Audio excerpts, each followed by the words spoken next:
Swastiastu. Selamat sore Bapak dan rekan-rekan semuanya. Jadi pada kesempatan kali ini, kami dari kelompok 4 akan mempresentasikan materi yang berjudul Kurikulum Darurat pada Kondisi Khusus. Next.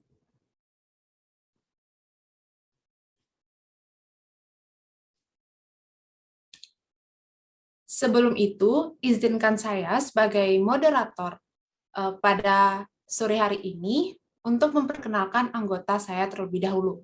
Yang pertama, saya sendiri, I Gusti Ayu Agung Sukma Pratiwi dengan NIM 21120211183. Selanjutnya, rekan saya. Perkenalkan, nama saya Putu Jessica Sondra Putri dengan NIM 21120211181. Next.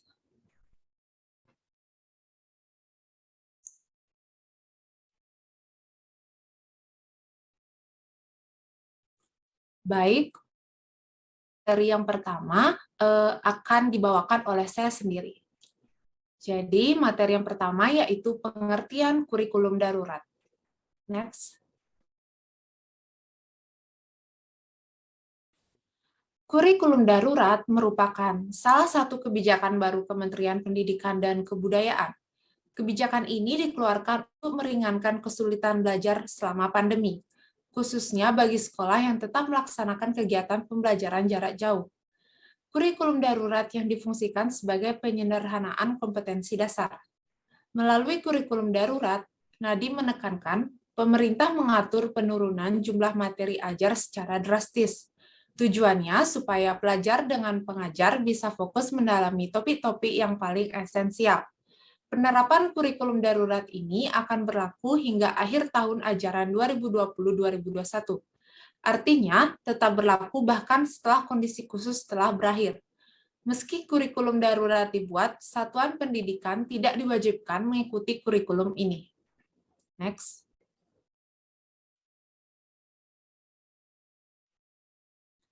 Selanjutnya, yang kedua yaitu pengertian kondisi khusus. Next.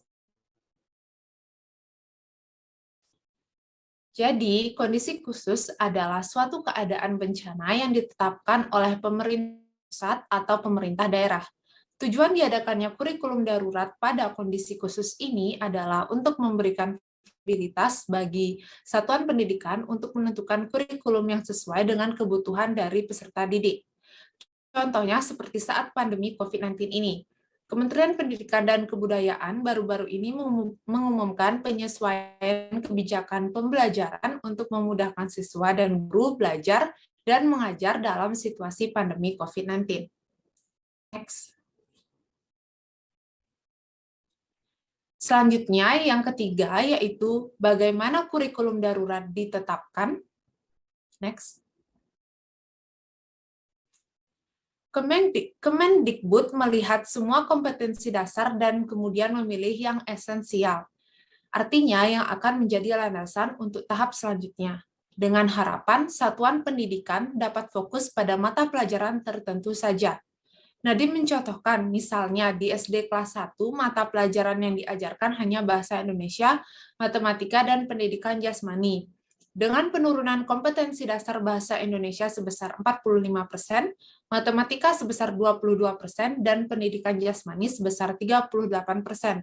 Jadi, lebih baik kita mendalami yang hakiki daripada semua kompetensi dasar yang harus diselesaikan, tetapi tidak ada yang tercapai dengan cara yang benar. Next. Selanjutnya, yang keempat, yaitu kurikulum darurat diterbitkan. Next.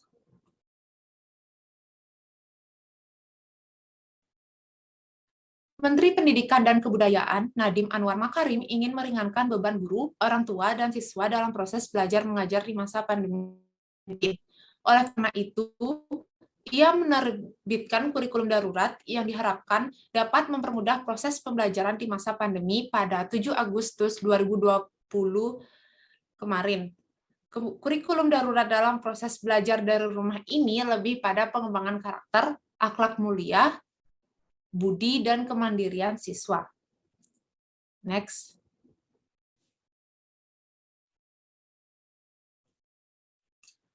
Kemendikbud memberikan 3 opsi bagi sekolah. Pertama, sekolah tetap menggunakan kurikulum nasional 2013 atau K13. Kedua, menggunakan kurikulum darurat. Dan ketiga, melakukan penyederhanaan diri.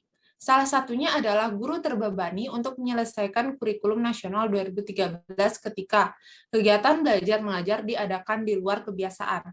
Waktu pelajaran juga berkurang saat PJJ, sehingga tidak mungkin guru memenuhi beban jam mengajar. Akibatnya, terjadi penurunan prestasi belajar pada siswa. Masalah bertambah karena tidak setiap orang tua dan guru memiliki akses internet dan kualitas fasilitas PJJ yang memadai. Kurikulum darurat ini sebenarnya tidak jauh berbeda dengan kurikulum 2013. Kurikulum ini hanya merupakan bentuk penyederhanaan kompetensi dasar yang masih mengacu pada kurikulum nasional 2013. Next. Baik, untuk materi selanjutnya akan dibawakan oleh rekan saya. Terima kasih. Baik, di sini saya akan melanjutkan materi. Yang kelima yaitu dampak penerapan kurikulum darurat.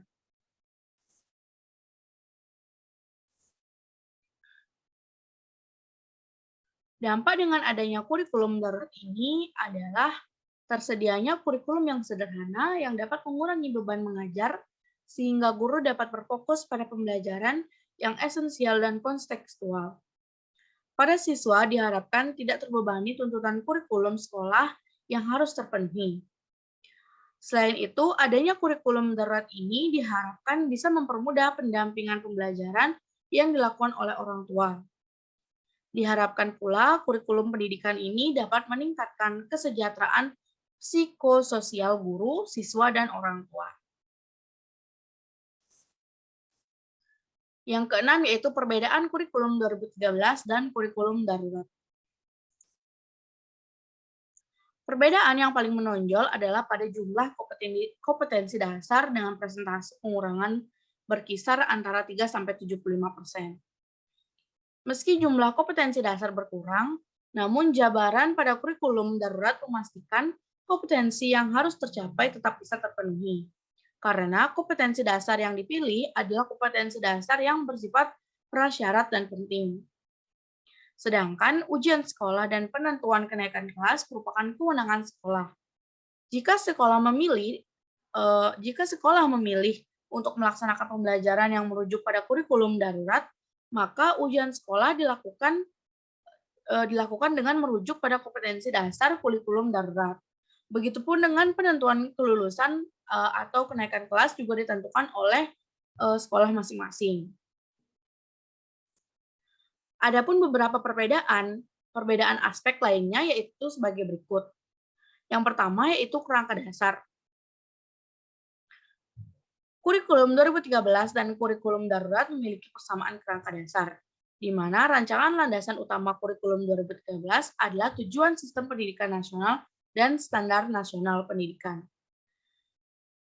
Kemudian, kurikulum darurat, rancangan landasan utamanya yaitu sistem pendidikan nasional dan standar nasional pendidikan. Yang kedua yaitu kompetensi yang dituju. Kompetensi yang dituju kurikulum darurat yaitu kompetensi dasar atau KD yang disederhanakan oleh pemerintah agar berfokus pada kompetensi esensial dan kompetensi prasyarat bagi kelanjutan pembelajaran di tingkat selanjutnya. Sedangkan kurikulum 2013, kompetensi dasar atau KD yang berupa lingkup dan urutan atau scope and sequence yang dikelompokkan pada 4 kompetensi inti atau KI yaitu sikap spiritual, sikap sosial, pengetahuan, dan keterampilan. KD dinyatakan dalam bentuk poin-poin dan diurutkan untuk mencapai KI yang diorganisasikan pengetahuan per tahun.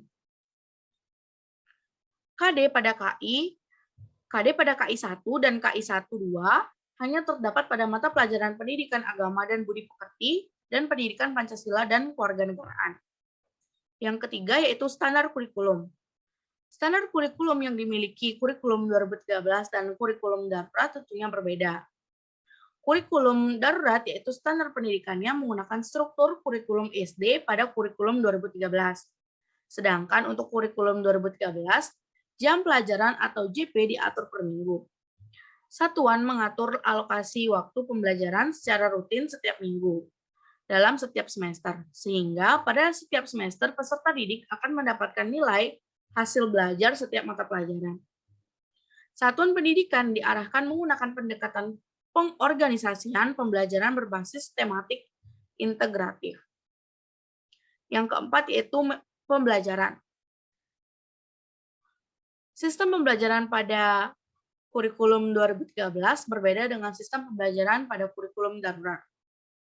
Kurikulum darurat pembelajaran berfokus pada pendidikan dan pembelajaran esensial dan kontekstual sehingga guru dan peserta didik tidak terbebani tuntutan menuntaskan seluruh capaian kurikulum dan orang tua dipermudahkan dalam pendampingan pembelajaran di rumah. Kemudian untuk kurikulum 2013, pendekatan pembelajaran menggunakan satu pendekatan yaitu pendekatan saintifik untuk semua mata pelajaran. Pada umumnya, pembelajaran terfokus hanya pada intrakuler atau tatap muka. Untuk kokurikuler, dialokasikan beban belajar maksimum 50% di luar jam tatap muka.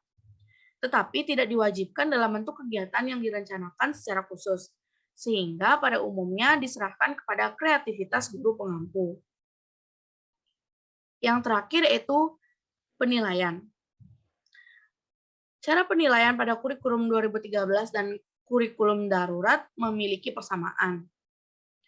Penilaian pada kurikulum darurat yaitu penilaian formatif dan sumatif oleh pendidik berfungsi untuk memantau kemajuan belajar, memantau hasil belajar, dan mendeteksi kebutuhan perbaikan hasil belajar peserta didik secara berkesinambungan. Kemudian menguatkan pelaksanaan penilaian autentik pada setiap mata pelajaran. Penilaian dibagi menjadi penilaian sikap, pengetahuan, dan keterampilan. Kemudian untuk kurikulum 2013, penilaian formatif dan sumatif oleh pendidik berfungsi untuk memantau kemajuan belajar, memantau hasil belajar, dan mendeteksi kebutuhan perbaikan hasil belajar peserta didik secara berkesinambungan dan untuk menguatkan pelaksanaan penilaian autentik pada setiap mata pelajaran. Penilaian dibagi menjadi penilaian sikap, pengetahuan, dan keterampilan.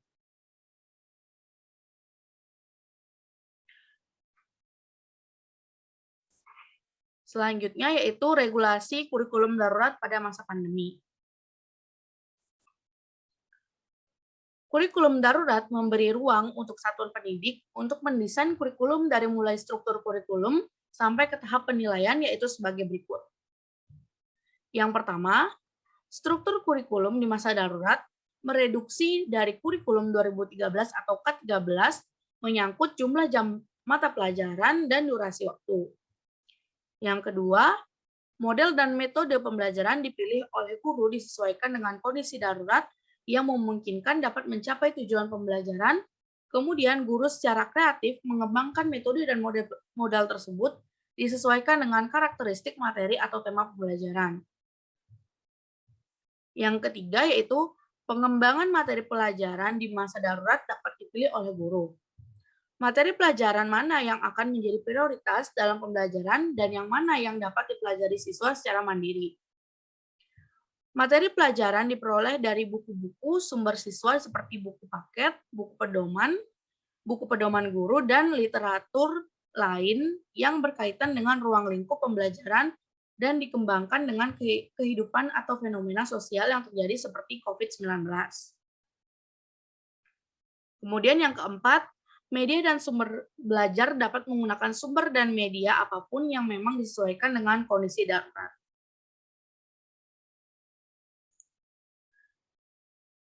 Yang kelima yaitu kegiatan pembelajaran pada masa pandemi COVID-19 ini dilaksanakan sesuai zona masing-masing daerah. Maksudnya, kondisi daerah zona hijau dapat melaksanakan pembelajaran tatap muka dengan dua fase, yaitu fase transisi dan fase new normal.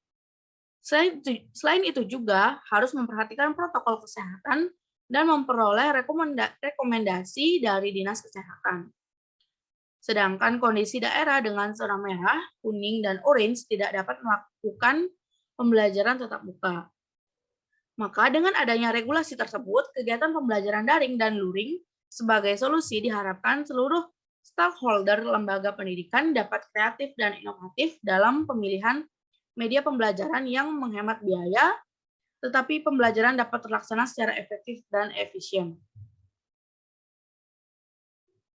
Yang keenam, bentuk penilaian hasil belajar pada masa darurat ini disesuaikan dengan kondisi infrastruktur pendukung masing-masing lembaga pendidikan.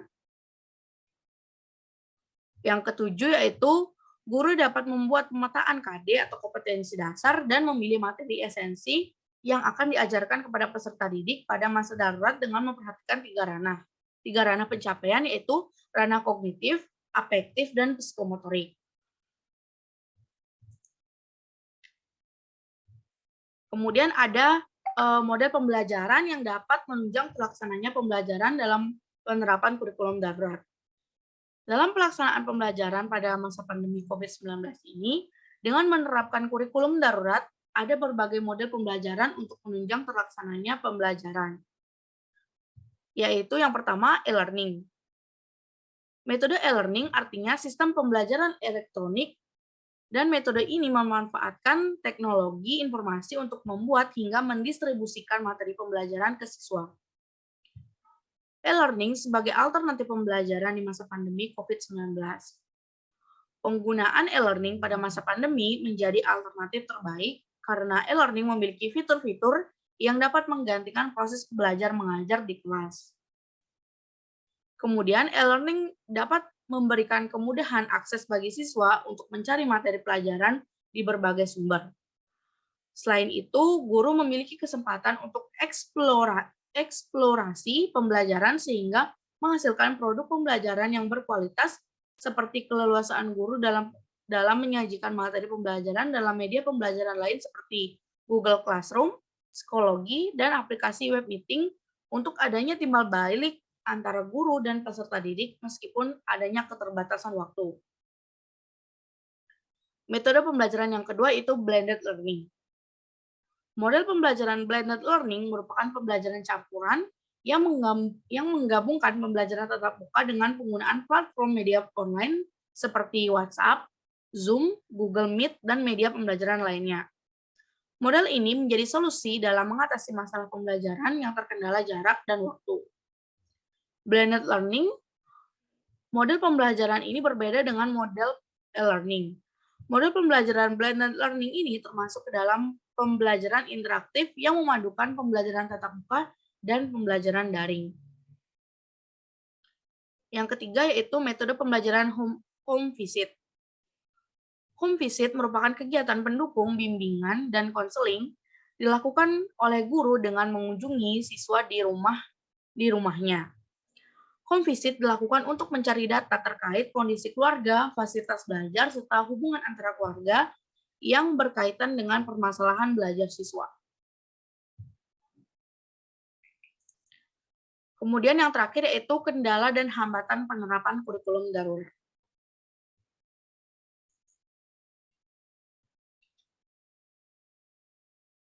Pelaksanaan kurikulum darurat yang diinginkan oleh pemerintah berbeda dengan keadaan di lapangan.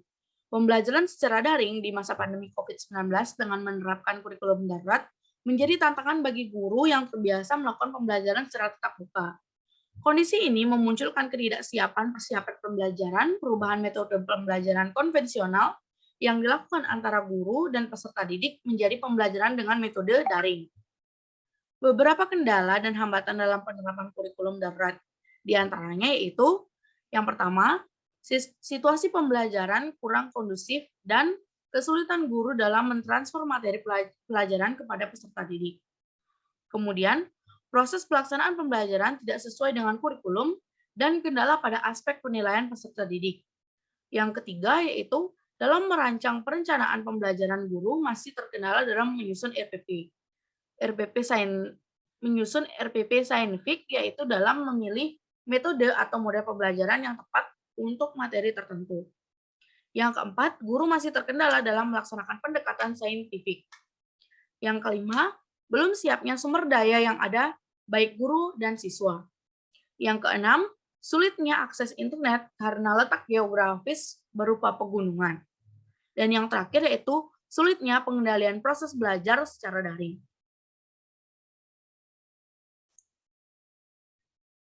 Baik, sekian materi yang dapat saya sampaikan. Saya kembalikan kepada moderator.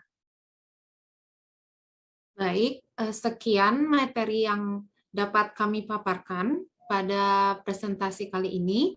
Kami mohon maaf jika ada kesalahan kata dan saya tutup dengan Parama Santi. Om Santi, Santi, Santi, Om. Terima kasih.